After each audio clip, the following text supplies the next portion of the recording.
भोंदू अशोक खरातला चौकात गोळ्या घालून संपून टाका असं विधान आळंदीतील लक्ष्मण महाराज पाटील यांनी केलंय।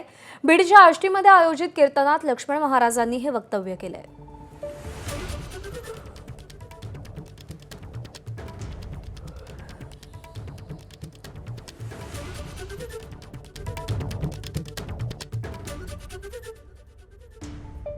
सरकार तिथून जर पान फाटलं आपलं कोणी वाचू शकत नाही।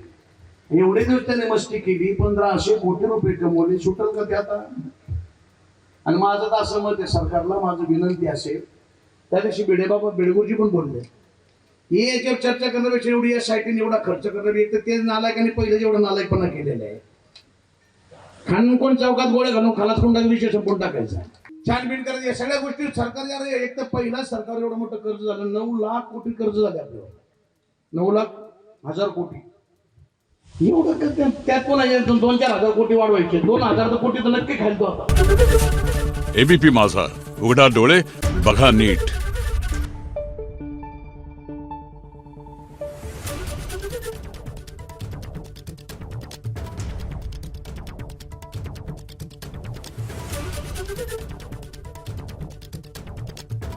Thank you.